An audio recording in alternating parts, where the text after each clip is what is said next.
Well, good evening, Chameleon Academy. We are back for the first Q&A session of Season 10 of the Chameleon Academy. This is a live session, interactive, and it happens every Tuesday evening at 5 p.m. Pacific. So I want to say good evening to all of you. Hello, Mason's Turtles, Wayne Beaties. Hi, Stephanie. Hello, Geraldine. All right, so this is the new year, a new season, and the format of this new season is that on Tuesdays it's going to be a complete Q&A. Whatever you guys want to talk about, whatever questions you have, we're going to be going over chameleon questions. And on Saturdays, we're going to have a more formal. I'm going to have a topic. We're going to talk about it, and so it'll be a little bit more structured on Saturdays. And on Tuesdays, we'll have both Instagram and YouTube going. But on Saturday, it's going to be only YouTube because that gives me a lot more control over what I can do. So, hey, Tutorial Tom, Renee and Marsha Ann are here. Wonderful. Fishy Plumber. Bill, how are you feeling now? Mikey Ben is asking. And Mikey, I guess I don't know if I have jet lag or what, but still enjoying my sleep, but doing good, doing very good, feeling great. Nate says, "Can we see chameleon pictures while we do Q&A?" I'll see if I can pull that off. I'm on 2 platforms, so that gets a little bit tricky, but you know what? We're gonna try. I'll try. Amateur Oasis is asking, do you know any good piebald veiled chameleon breeders? Unfortunately, I don't. That's sporadic. We don't have a whole lot as far as veiled chameleon breeders that are consistent, and that's because it's difficult to make any sort of money. You lose money if you're a veiled chameleon breeder, and although you can do it for the love of breed for the love of it. Generally speaking, you do that once and they say, okay, I've done a good job. I don't need to be subsidizing this entire effort. It's way too much work to be not making money. But yeah, unfortunately, I do not. Josu Martinez is asking, how do I know my chameleon is well hydrated? My chameleon isn't really drinking water when I miss the enclosure. Okay, as far as your chameleon, the best way to check to see if your chameleon is hydrated is looking at their poop and seeing if it is moist. That is really the best way. If their behavior is, you can also check by the behavior if they go for water when you offer it. You're offering water, and so they're not drinking. Maybe they are hydrated, but check the poop just to make sure. Now, usually if a chameleon is not hydrated, they will drink. Hello, Steve Hefner. Glad you dropped by, said hi. Veiled chameleons are underappreciated. You're absolutely correct. Veiled chameleons are one of the nicest chameleons.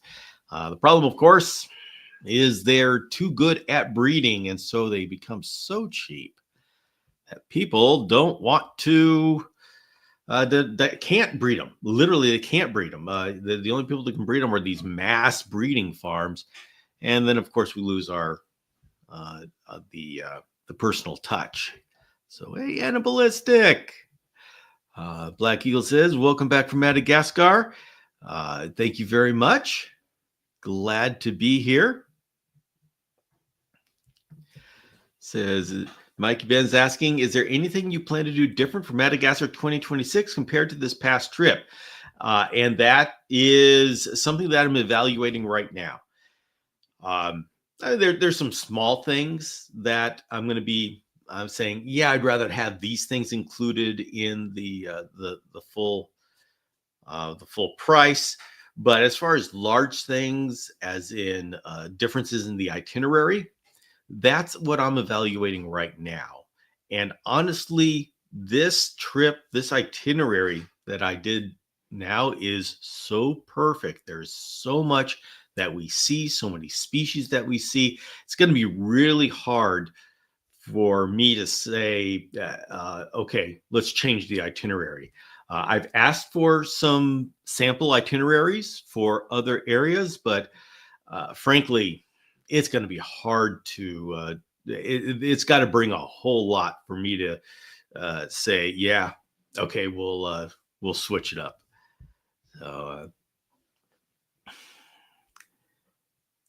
okay, Ali Sabah Jala is asking, we have put UV lights for our panther chameleon, but it is yellow light, not blue. Is it okay? Oh, yellow light. See, the thing is UV light. We don't see UVB light. So any light that you're seeing is an artifact of the bulb itself, and it really shouldn't have any color.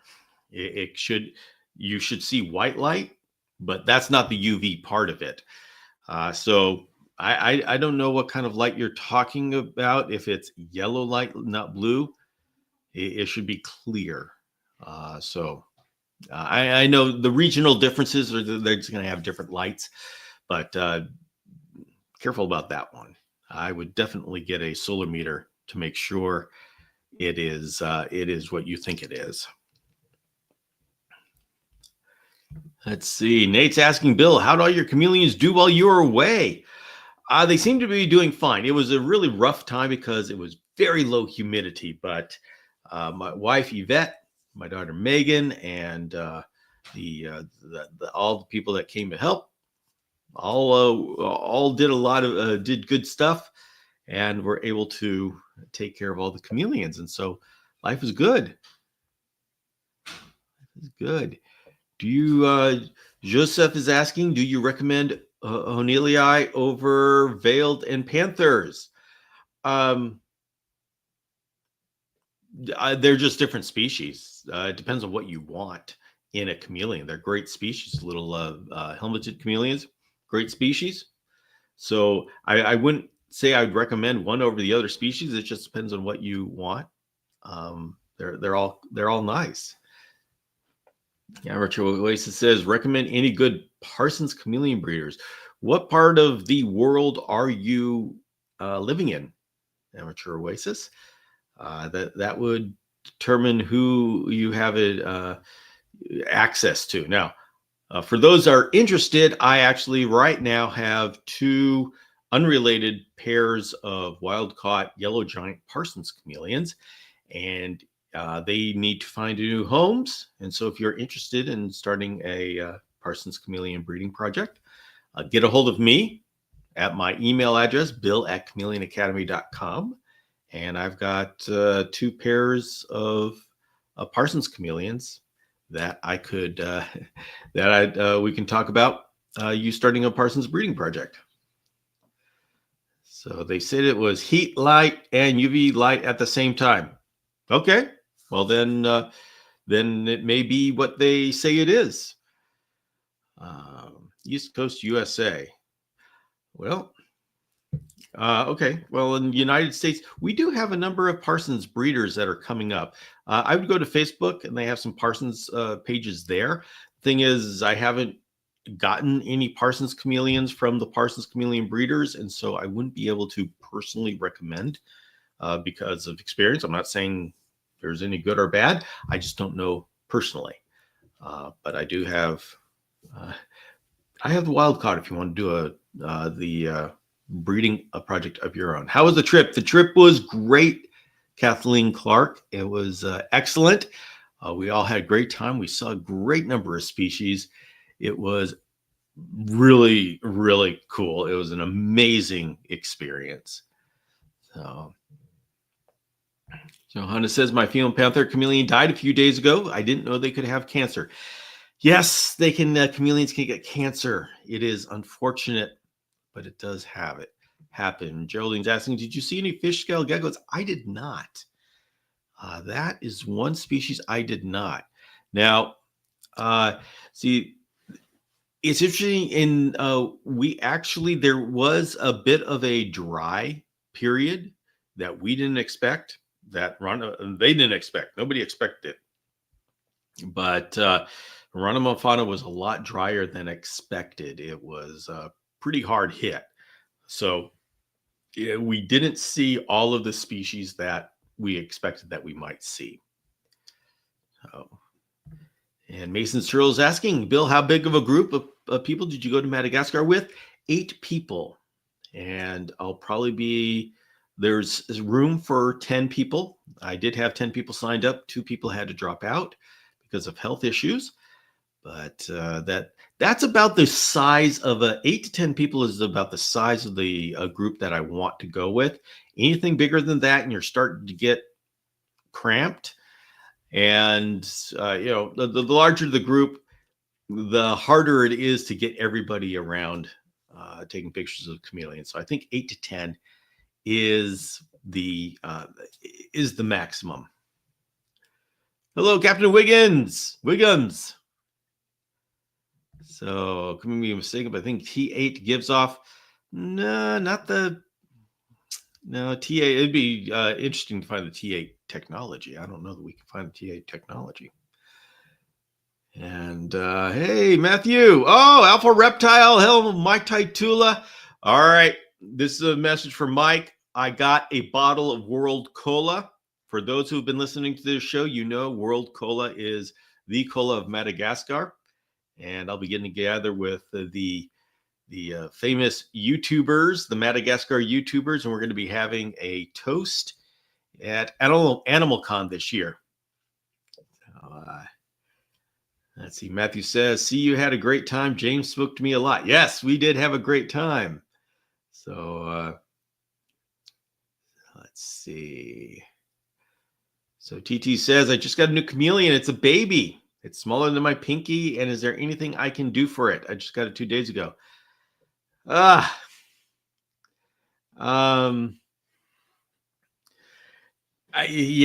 a lot you have to take care of as far as a baby. There's a lot you have to take care of. You need to go to my YouTube channel. I have videos on it. It's just a lot. And I would say use a cage bigger than expected. I would like 16 by 16 by 30 is a good starter cage, although I wouldn't have a problem using a 24 by 24 by 28.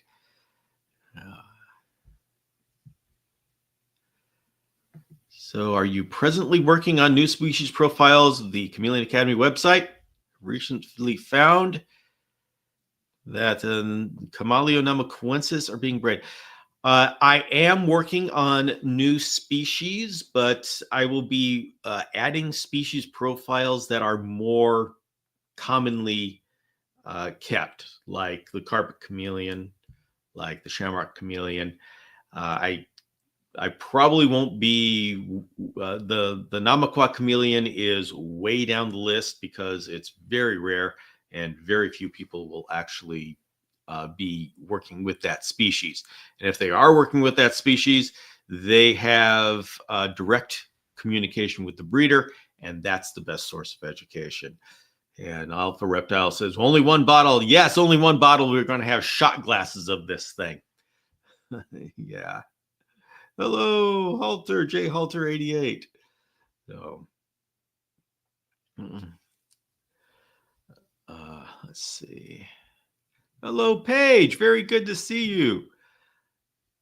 I want chameleons. I want chameleons.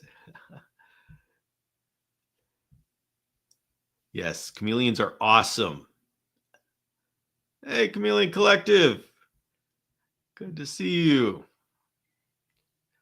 But yeah, you know what? As far as the Nabokov chameleon, there are some breeders. There's at least one. Obviously, I did an interview with Brett Hansen in the UK, and so there are some breeders over there. There's a chance that we may get a hold of them. They could be exported to the US, but do not know the details on that. So Matthew says, I'm thinking of subscribing to the channel. Just want to know the benefits that I will have living in Spain. Oh, hello, Mandy Liz Designs. What do you mean? If you're talking about subscribing to the virtual campus, in that case, you're going to be having access to a forum, and there will be a constant discussion of those of us who are part of the community, the Chameleon Academy community. And it won't matter where in the world you are. We have someone from Finland. So yeah, it won't matter if you're in Spain or not. As long as you speak English, you'll be able to fully appreciate and interact with us on the virtual campus. All right, let's go in here and hello, Aquatic Moose.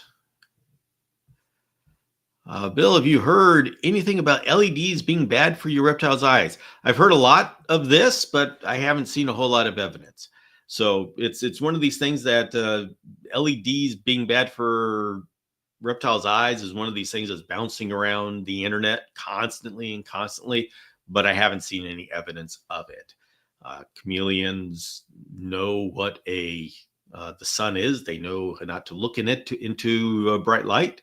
So I haven't seen any danger. Now, we start talking about UVB LEDs, and that, okay, it's worth considering, not necessarily for their eyes, but overall, although it could affect their eyes. But that's a big question. We're still working with LEDs, and we're still figuring it out. But to be fair about this, I haven't seen any evidence that those have hurt chameleon eyes. So, hey, Eliza Ann, good to see you.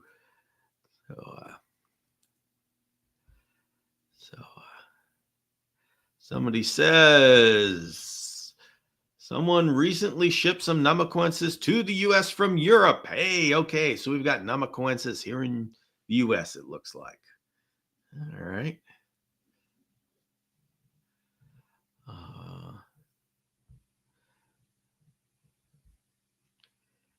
Paige says, I have a leopard gecko. I think it's going to have babies. How do I know? Paige, honestly, you're going to have to go to someone who knows leopard geckos. I know a heck of a lot about chameleons, but not, I don't go too far outside of chameleons. So, let's see. How to deal with hemipenal shed that mostly came out, but I see a little still stuck at the cloaca. How long should I wait to take any action? For that, I would, if there's still a little bit left, I would go in with adult tweezers and slowly try to pull it out and see if it'll come out easily. And that's the simplest way about it. Don't go in with anything that is sharp, and be gentle about it, especially gentle in that area.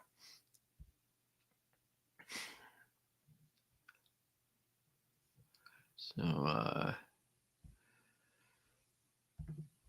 was anyone on the trip to Madagascar taking data points when y'all found chameleons like humidity, temps, etc.? We'd be able to see the data. Yes, James was very good at taking data, that kind of data. And I think he will be happy to share that once he's back into the swing of things. So you should be able to get that. And okay. Hey, okay. Thanks for dropping by, Mason. Bill, when will you be making James his Parsons care sheet? I'm going to be working on that now that I have a picture of a male Christopher. And so now I have my picture complete, my picture collection complete. And so I will be able to put together that care guide. All right. All right. This is a strange I know James mentioned that a 4x4x2 would be best for the tree dragon castles. Don't suppose you're coming up with a design for a bioactive joint project with the Fogfather. Well, anything's possible. Let's see. The chameleon hobby has exploded in the last 20 years with gorgeous chameleons in varying phases. But is there any chance of getting Camaleo, common chameleon? They are restricted by CITES, as all chameleons are. And I do not know if we'll ever see Camaleo. I just don't. I have not. I don't ever remember seeing them being exported. I don't know why. They're widespread. It may be just that we just don't get shipments in from the certain countries where they live in. Do not know. The Fogfather, now the Data Father. Yes. Yes, he is. Oh, Captain Wiggins, thank you very much for the super sticker. Appreciate it. Appreciate it. How many types of chameleons did you see in Madagascar? Oh, Paige, I have not figured out that number, but it was, and I won't sit here and think about that right now because boy, that would it would take up a lot of brain power. But we saw a good amount. I'm going to guess right off the top of my head 25 species. I'm just going to guess that.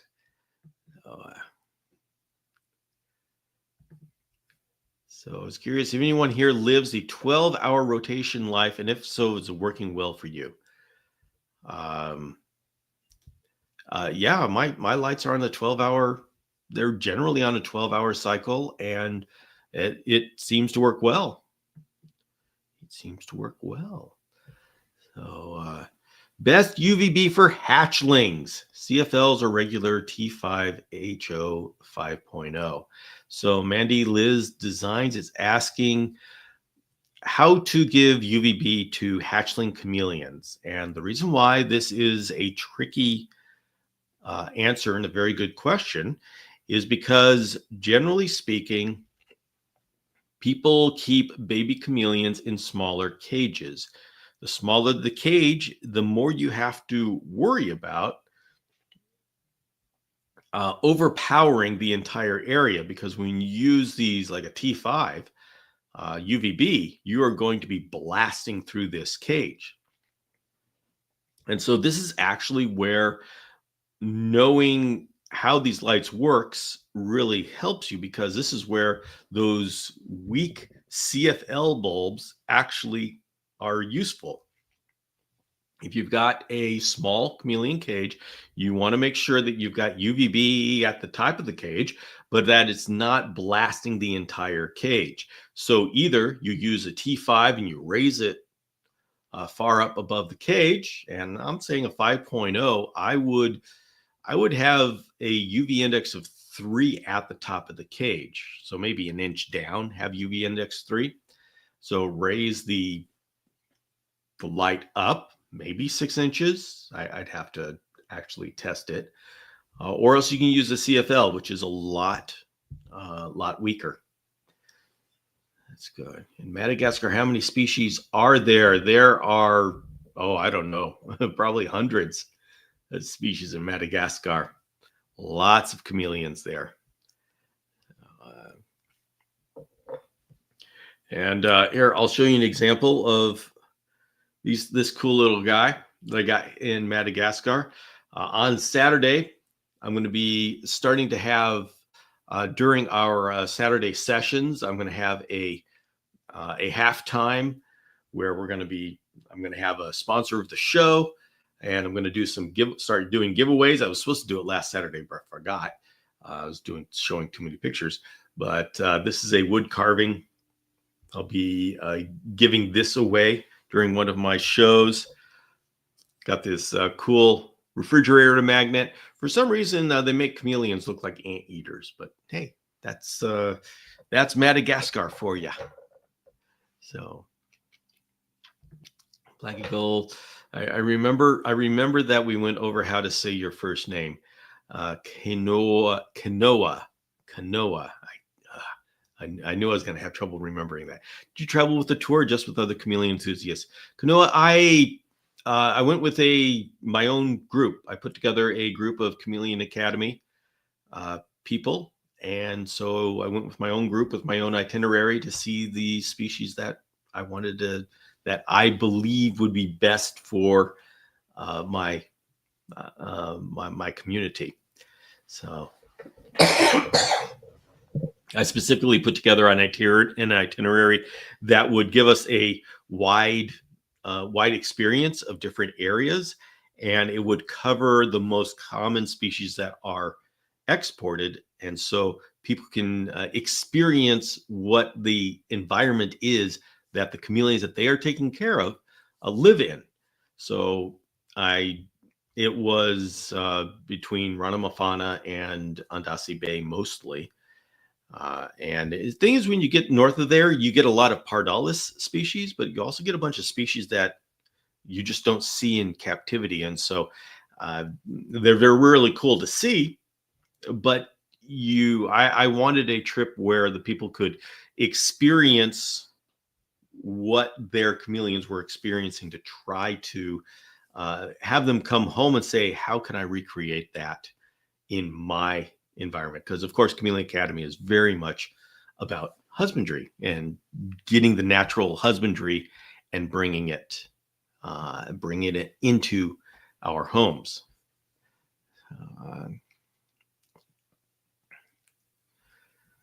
Let's see.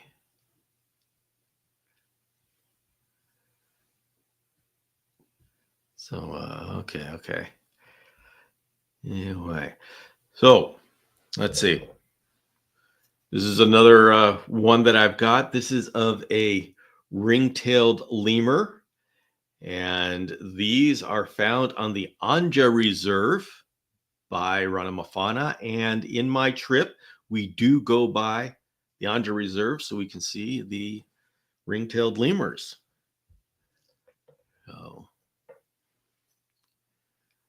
Oh, Kazukuza! Hello, Japan! And there's another Madagascar chameleon that looks like an anteater. I don't know. They've got a different way of doing things, that's for sure. So, all right. Paige's dad here. What was your favorite chameleon encounter of the trip? Oh, that's always got to be the Parsons chameleons.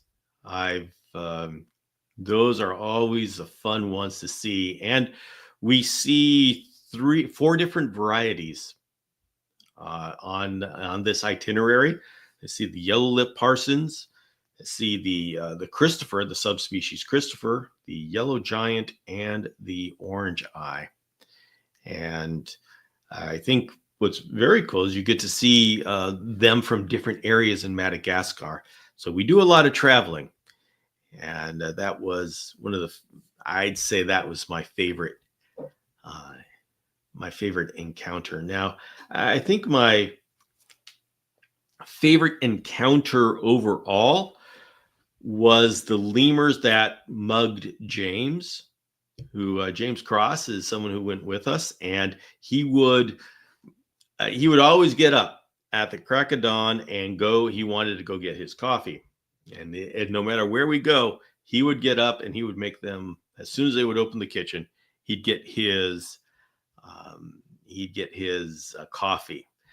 And one morning, when he was sitting there alone, because he goes there alone, and he was there with his pile of sugar and his coffee, and this lemur jumped down and started, just kind of checked out the situation, and then brought some of his friends. And then when there was about 4 lemurs sitting there watching him, they just jumped down on his table and started eating his sugar. And when he tried to shoo them away, they gave him a growl saying, nope, this is our sugar now, and you can just get away. And so essentially James got mugged by a bunch of lemurs. So I think that was my favorite animal encounter. Now, um, now of course, seeing the eye, that is that was a very cool thing, is to see the eye. Let's see. Matthew's asking, are the chameleons friendly or do they try to attack you? Uh, you may be surprised at how the chameleons are the same as they are in captivity. I can go up to any chameleon, and most of them will just get on my arm. They'll get on your arm, and they'll just be annoyed that you're touching them, and then they're crawling on you. So uh, they're I won't say they're tame, but they generally won't be biting you. Now, sometimes like you get a panther chameleon and they get really, really riled up, and so they'll run. They don't want to stay still. But you won't get bitten unless you actually hold them in place, and then they will defend themselves. But like the ustaleti, these huge ustaleti, you can just pick them up and they'll sit in your arm. They may be annoyed, and they may gape at you with that very impressive mouth. And so if they wanted to bite you, boy, they could do some damage. But never been bit by one. So they are actually accessible, and you'll see a number of pictures if you look at my posts or the posts of the people that if you got the newsletter. If you're signed up for my newsletter, you got the newsletter, and in that newsletter, there are the Instagram accounts of the people from my group that are doing a lot of posting. And so you can go in there, you can see from different perspectives. Let's see. So, all right. Yeah, and so they're very easy to interact with. What may be a surprise is how easy it is to interact with the lemurs there. The lemurs have they have habituated to humans. They have learned that humans are not really something to be scared of, and so they're just bouncing around the campsite. I had a lemur in my room. And it's like, what are you doing in here? Probably up to no good. So let's see. Have you seriously never been bitten by any chameleon, wild or captive bred? Amateur Oasis, I have been bitten so many times. Yeah, I have definitely been bitten by a chameleon. I haven't been bitten by a chameleon in Madagascar. That was the point. Yeah. So let's see. Do you ever get a full night's sleep? Or are chameleons in Carfax always in your mind? Kanoa, chameleons and care and thinking about how to do things invade my mind so much. It's very, I'm thinking about chameleons a whole lot during the day. I am able to get some sleep. Appreciate your concern. I am able to get some sleep, but I do think about chameleons a lot. And I think what I think about is how best to explain it. In my care, I'm working on revamping my care guides with everything that I've learned. It's like they're on a 2-year schedule. I do them for I do a care guide, and then I listen to how people implement it for about 2 years, and I gather information. I think, how can I do this better? It's not necessarily that the information is going to change. I'm going to change how I present the information to try to present it better, make it more, take out the confusion areas that I've identified, because people come back and they ask me questions after reading the care guide and say, okay, now if I can answer that question, then the care guide gets better. And so I am definitely I'm working on a refresh now. And so you'll be seeing those in 2025. Any shamrock encounters? Yes.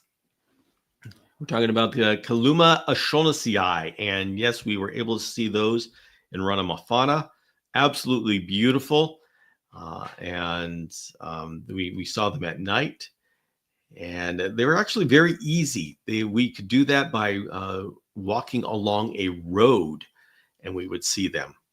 So, and by the way, everybody, you're all these things that I am describing, I'm actually putting together a presentation that I will be showing on Saturday that are going to have a lot. I'm going to be showing a lot of the photographs and videos that I've taken. I don't have them set up to where I can pull them up here on both Instagram and YouTube, but please come and see. Come this Saturday at 12 noon Pacific on YouTube, and then you're going to be able to see more of what I'm talking about. And I'll have it set up so we can see this, and you'll see the shamrock encounters. So, oh, good, Black Eagle. I'm glad I can know. I'm glad I said that right. So, the shamrocks co-occur with Parsons. They're both in the Ranamafana area, but I haven't seen them in the exact same area. Doesn't mean that they don't exist there. I just haven't seen it. I'd have to ask my guide.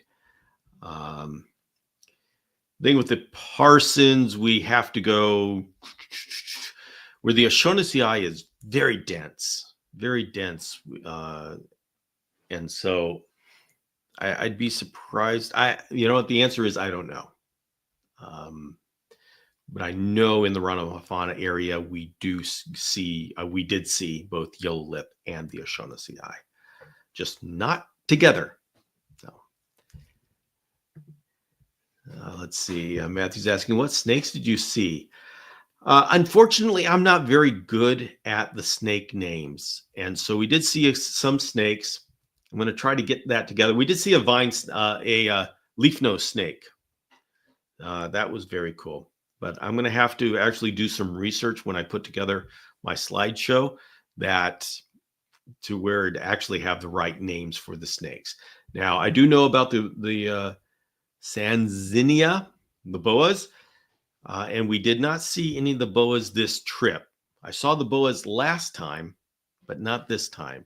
So that was unfortunate. But that is okay. Let's see. And also one interesting tutorial, Tom, you asked what was some of the memorable chameleon encounters. One encounter that I really liked was we found a yellow lip female that was wild in a coffee plantation. That's where she lived. And she was trashed. I mean, this was after weeks of drought, and she was so emaciated. She had lost an eye, and her other eye didn't look very, very good. But the reason why that was a very cool observation is because she was still alive and she was still fighting and kicking. And so we brought her down to take a look, and she would let us. We took pictures, but then she was back up in the tree. So even though it was really tough time, I mean, there was no water for so long, and all the animals were dehydrated. She was just so strong. And what this goes to show is how tough chameleons really are. And we need to understand, as long as we give them good conditions, these guys are going to take care of themselves. This whole idea of a fragile chameleon is not the thing. It's just our husbandry. It's amazing that our husbandry can be so bad that we can kill an animal that's so strong. And so we've got to just keep that in mind. These chameleons are not fragile. It's 100% on our shoulders if our chameleons are sick. So, do we know what predates on larger chameleons in Madagascar? There's birds. There's birds of prey there that will take down the chameleons. So, what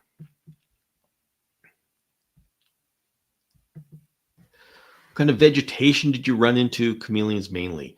Bushes, small trees, large trees, or certain species only on certain vegetation types? Yes, there was a wide variety of vegetation types there, and we found chameleons on all of them, different species, of course. And so the low bushes are the manzanita type trees. That's where we found first for minor, and carpet chameleons are in the bushes, the large bushes. But O'Shaughnessy, that's when we start getting into the huge, thick rainforest. The trees are huge, and the brush is thick. Parsons chameleons like to be in the canopies, so high up, and panther chameleons will just be everywhere. So we saw a wide variety of vegetation types, and the different chameleons would be in the different vegetation areas. So, Marshan says, I've redone my reptile room to include independent air conditioning. Do you think it's feasible to have panthers, veiled, and a jacksonite in the same room? It would be, because really what's important for that jacksonite is that it doesn't get that they get the nighttime drop, and that it doesn't get over, say, 80 degrees. But if you have isolated basking spots for the panther, veiled, and jacksons, then they're going to be able to find what they need and the warmth that they need. So you could do it. You could do it. So,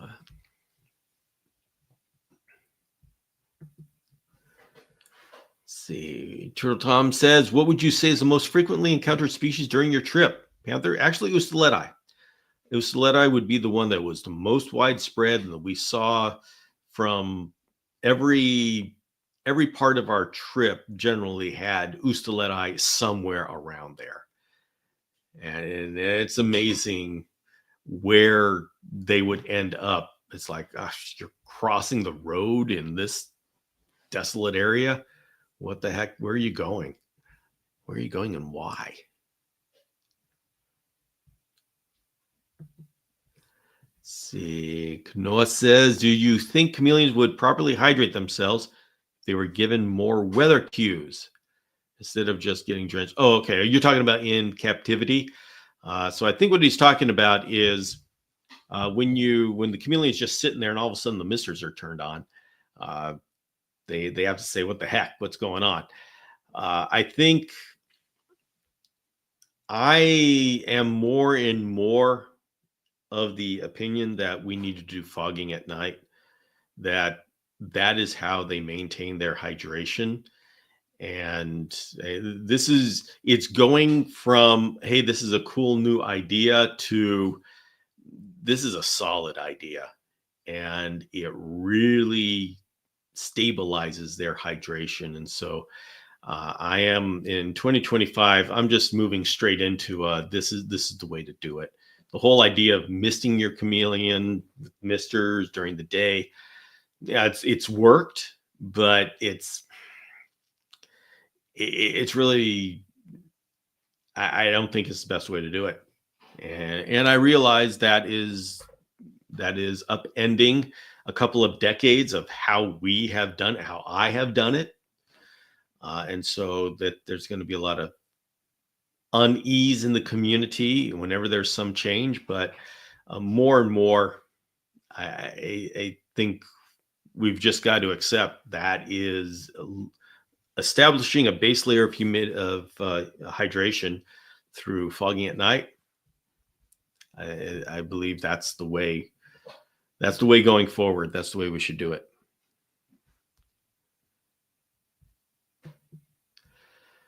Schleppard says, how were carpet chameleons looking? They were looking great. Yeah, they were looking healthy. They were looking awesome.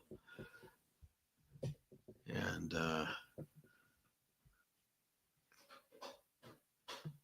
so following up on that vegetation question, do you ever have plans, done any pics or documentation on different types of styles of chameleon enclosures? I'm not going to take a look at bringing certain species of plants and recommending them for our cages here. And the reason is that for chameleons to use those native plants, they have to grow. These are mature plants. These are plants that are much bigger than our standard enclosures. And so the species itself isn't necessarily the important thing. It's the structure that it presents. And so, and we can recreate that with so much that we've got here. I haven't seen anything about the species of plant that is important to the chameleon, um, at least at this point. So, what types of relationships do the people of Madagascar have with chameleons? Feared, taboo, food, embraced, indifferent, all of it. All of it. We don't have as I don't think we have the amount of fear that you see in some African areas. I think they're more indifferent, and they don't care. Some of them have found value in chameleons. Like there was one family that where they have a uh, a couple of yellow lip that live in their backyard, the trees in their backyard, and they really like that because as long as those chameleons are there and healthy, they get the tour. They can bring people from tour guides. Say, hey, I've got Parsons chameleons, and if you bring your people here into my backyard, give me some money for it.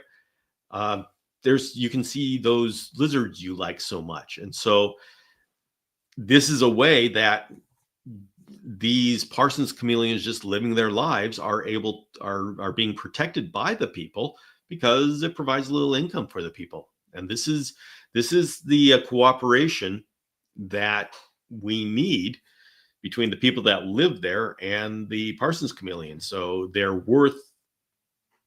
worth money alive, healthy in the trees rather than being eaten, or I don't know that anybody really eats chameleons. There isn't a whole lot of meat there.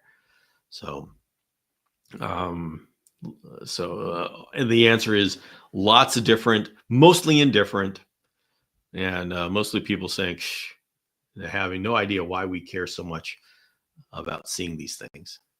So Schleppard is saying, so purely fogging to achieve humidity or a combination of misters and fogs. At this point, I'm going to say a combination, but people have done, and I have done just pure misting. I'm sorry, pure fogging as hydration, and it's worked. I like to do fogging during the night and then a burst of mist in the morning. So when the chameleon awakes, there is a carpet of dew on the surfaces, and so the chameleon can drink if it wants to. And then I do tests in the afternoon. I'll actually have a dripper or fogger or mister go off during the afternoon just to make sure, just to offer the water and just to make sure that they are hydrated. And if they don't drink during the afternoon, then I have achieved my goal. If they drink during the afternoon, I say, okay, I need to work on hydration. So,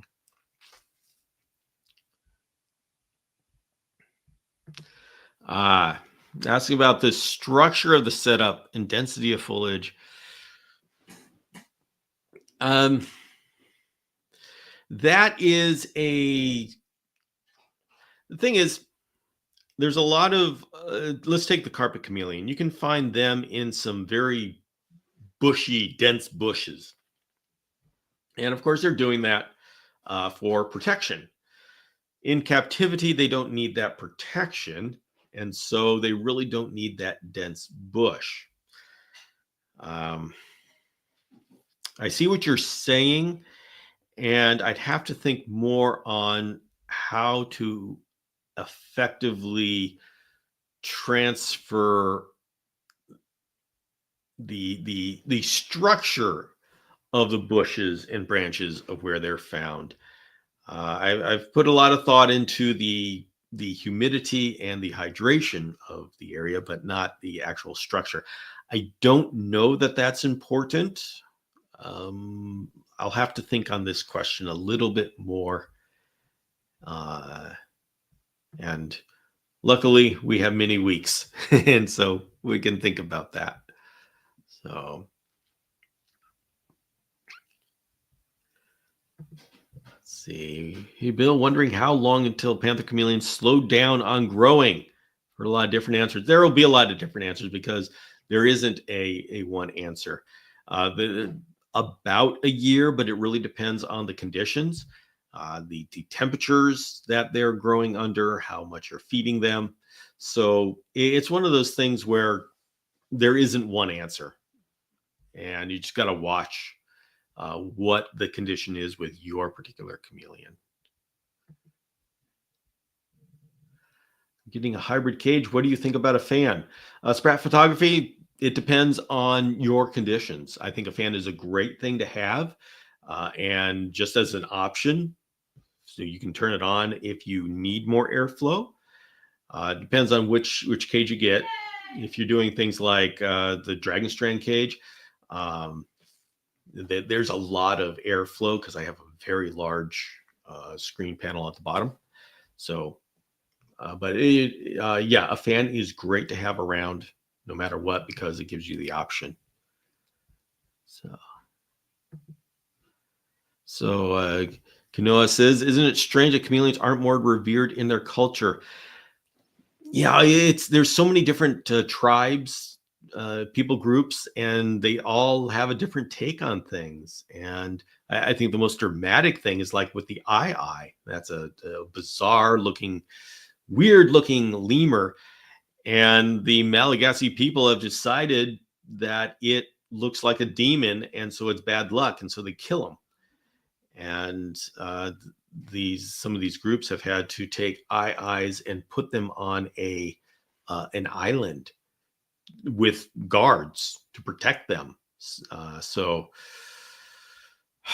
yeah, it's everybody's got their own perspective. So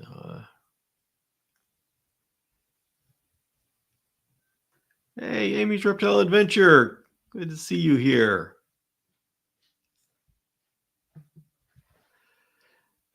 Are the areas where you find the most of the chameleons very remote and still original, or are there a lot of introduced plant species they roam in as well?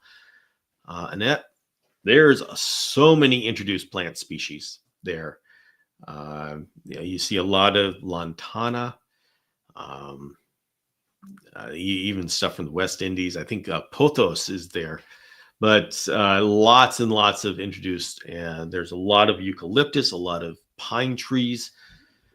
The French made these big orchards, I don't know, stands of pine trees and eucalyptus. And so a lot of introduced.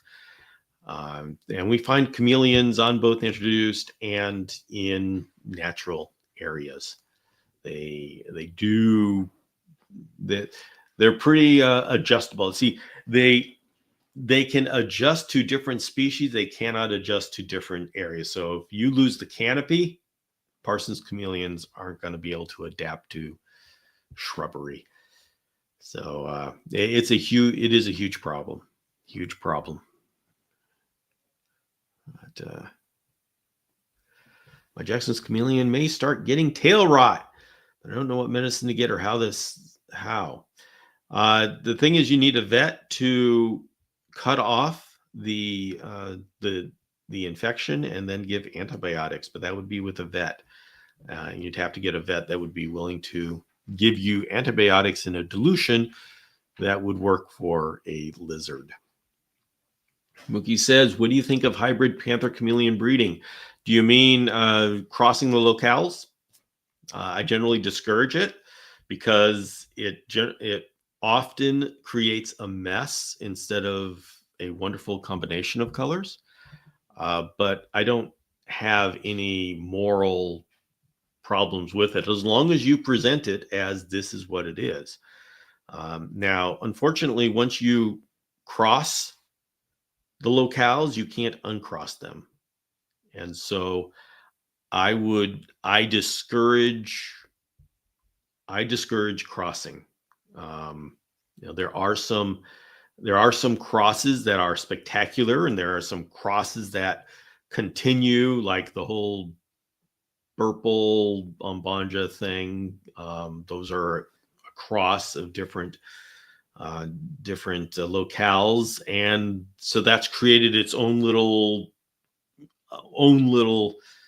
I won't call it a locale, a designer hybrid, and people are dedicated to that and keeping that pure. So they've created their own variety of panther chameleon, and that's fine. It's beautiful. People like it, and so okay, that's cool. But generally, when you just cross locales, like I've got an Umbanja and I'm going to cross it with an Ambulope, it doesn't come out great. And now you've got these mixed females that, does anybody really want to put that into their breeding project? And so I would say be very careful about doing it. I would discourage you from doing it. Leave that to people like, Camouflage. They've got a whole line of things that are specifically crosses, and they're beautiful. Well, Ed knows what he's doing when he comes to crossing, and he's smart about it, and he knows how to do it. And so he gets some spectacular results. Not everybody can do that. And then you make it, you create a clutch of panther chameleons that are really hard to sell unless you're a well-known name. So unless you are a well-known name, avoid it.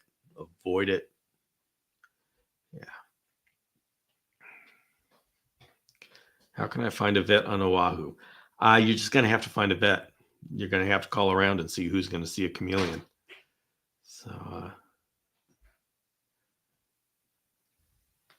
So yes, Kathleen, I saw a lot of lemurs. They were very beautiful. It was very cool interacting with them.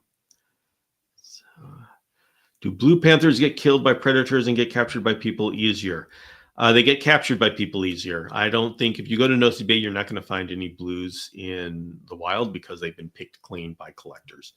Collectors figured out that these were wonderful and they were in demand. And so they have been, it's a morph it's a rare morph that was part of Nosy Bay. And so it has been collected out. So you're going to be finding them in captivity, but good luck finding them in the wild.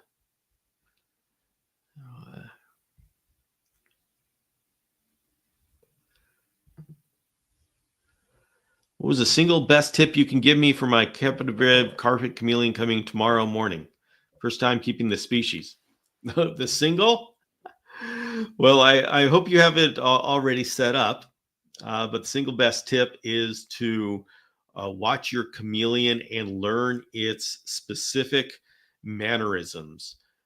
By watching your chameleon and learning what is natural, normal for them, you're going to be able to get that sixth sense of, hey, something is off. And that is usually, for us chameleon keepers, the thing that saves our chameleon is when we just feel that something is off and we attend to it before there's obvious symptoms. And so that is the best thing that you can develop. Do you ever repot your plants? Yes, I do. I do whenever they need them. So first introduction to Old World chameleons was through National Geographic magazines. What was yours, Bill? I forget. I always loved animals, so I think it was through animal cards. We would have the subscription where they would send you these animal cards. Each card had an animal species. And that's, I think, where I first learned about chameleons.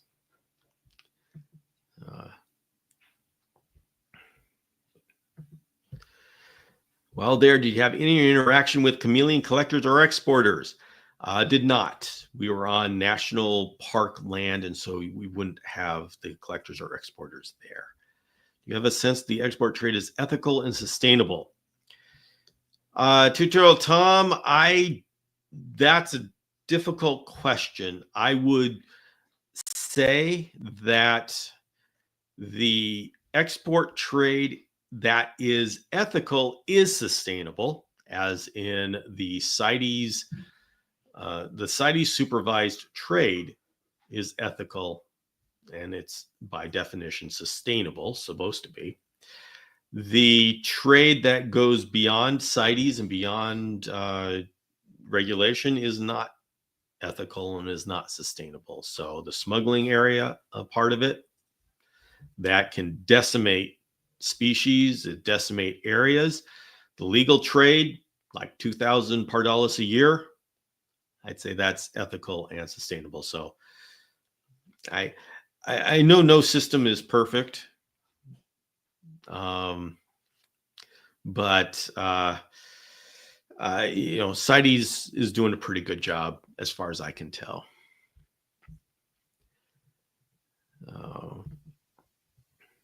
Okay, I'm going to finish up here. Keep my Panther at 70-80% humidity at night with my fogger. Breeder told me to keep it at 50%. What should I do? You should keep it at the higher levels, 70, 80, 90%, because that's going to be better for your Panther.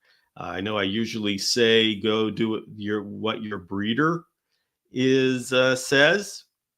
And if you and if you want to have them help you troubleshoot, then you got to do what they say. But I'm telling you right now, it should be much higher than 50%.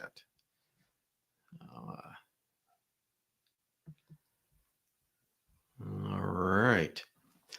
So, you remember those cards? Oh my goodness. There were two competing companies that were doing animal cards. So Matthew, air supremacy is saying, why do female panthers grow slower? They don't grow as big, but they will grow as fast as males. So you may be seeing something that is a little bit different. So I would need details as to what you're seeing and why you say that, because that is not, it's not a thing. Let's see. Did you see smuggling cams out of there? I did not see any smuggling of chameleons. Did not see any smuggling of chameleons. So people are never seeing you in a hoodie. Yes, California's getting cold. Yes, it's cold. Oh. So, all right, everybody. It is time for me to close this down. Please come back on Saturday, 12 noon on YouTube. And we're going to be talking about the topic of the week, which is natural data, the wild data, and how do we get it? How do we use it? How do we make sure that it's not dangerous? Because we can very easily go wrong when we use natural data. So everybody, thank you very much for joining me here, and I'll see you next Saturday. Okay. Bye, everybody.